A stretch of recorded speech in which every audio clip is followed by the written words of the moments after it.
We are on the morning break on the second day of questioning of the former Detective Chief Inspector of the Special Demonstration Squad, HN58, who served between 1997 and 2001.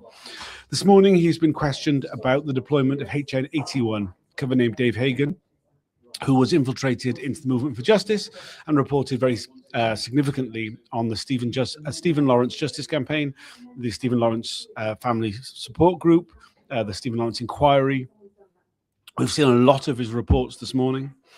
It started with HN58 being questioned about his experience of racism within the police. He claimed there was never any from the 1970s through to 2010, never witnessed any of it at all.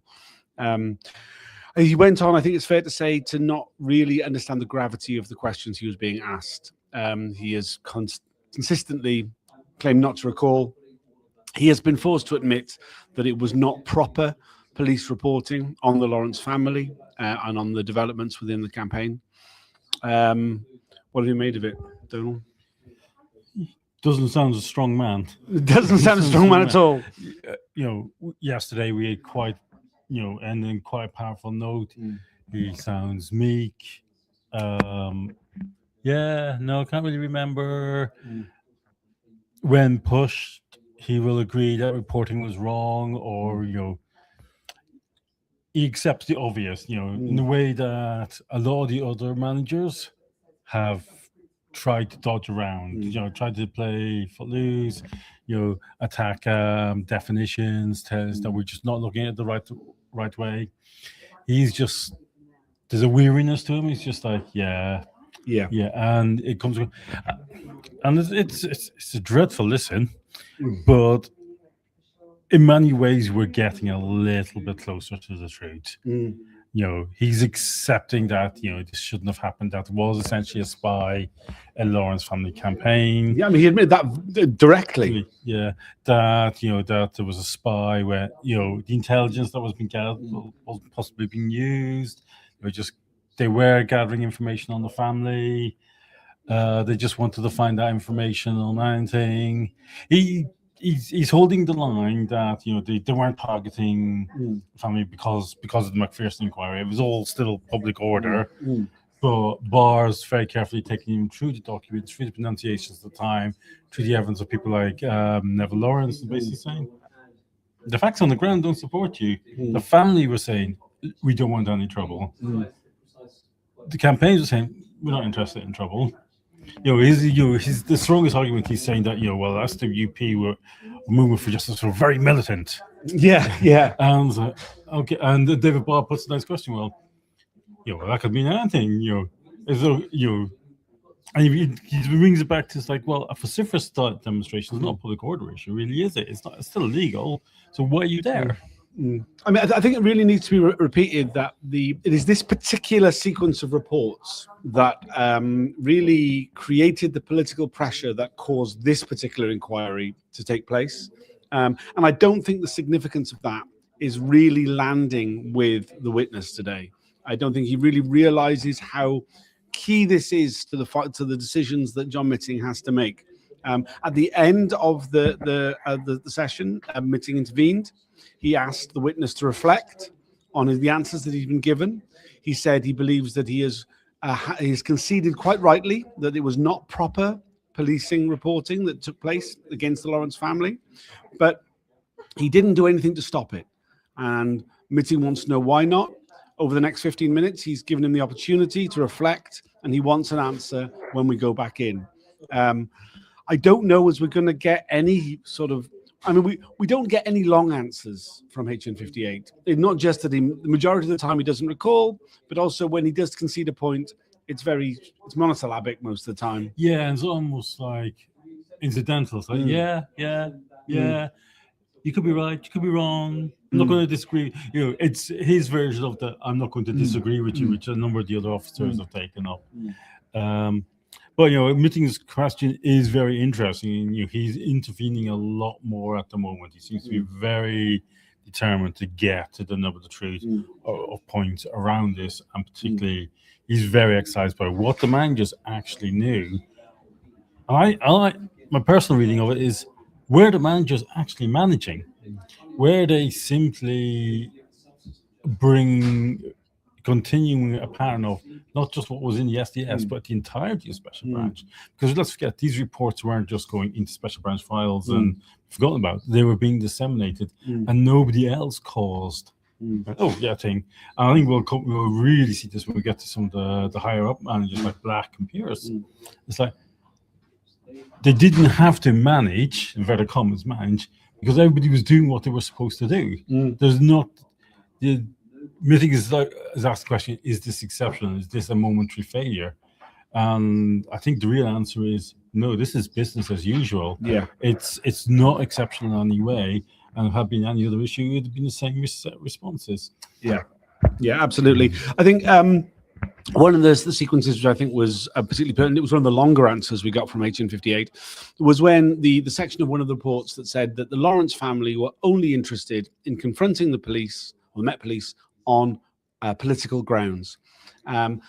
This was put to HN58. He conceded that was the case, and was this why you were so interested in the campaign? You were interested in the Stephen Lawrence campaign and the Lawrence family because they were confronting the police on political grounds, because they were accusing the Met of racism, that this was an incendiary issue. The issue of race was an incendiary issue for the police, and that's why there was so much reporting. He denied this. He said, no, it wasn't because of that. It was because of public order. But he also had to concede that the information, the intelligence that was being relayed to the SDS by HN81, cover name Dave Hagan, was not resulting in any change to the policing arrangements at the inquiry itself, which suggests that intelligence was not being used. He said he didn't know if it was being used, but certainly it wasn't causing any change to the way things were being operated. Well, definitely, and this is not the first time we've seen that, particularly in this period, June the 18th, being the August, or May Day.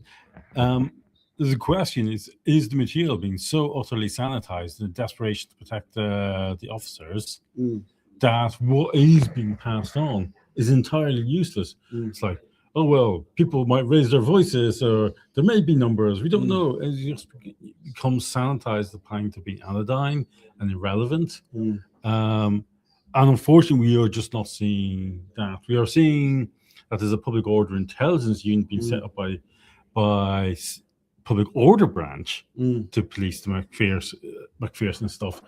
And I was like, well, if the intelligence coming from the SDS is so good and so strong, why would you need this? SDS is getting all the same set of, C Squad and Special Branch are getting all the same set of intelligence that public order would do.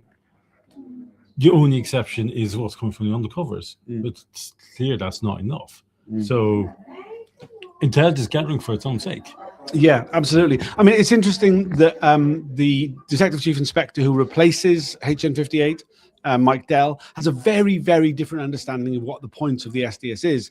He says that the public order element of it was minor, that it actually was much more about subversion, whereas what we're hearing from 58 is, it's all about public order, no interest in subversion. There's nothing about the detection or prevention of crime. It's about numbers on demonstrations, how many police are needed, something which, from what we've heard, is not something that public order policing was trusted in any sense. We've heard about laughter being from public order police when presented with intelligence from the SDS.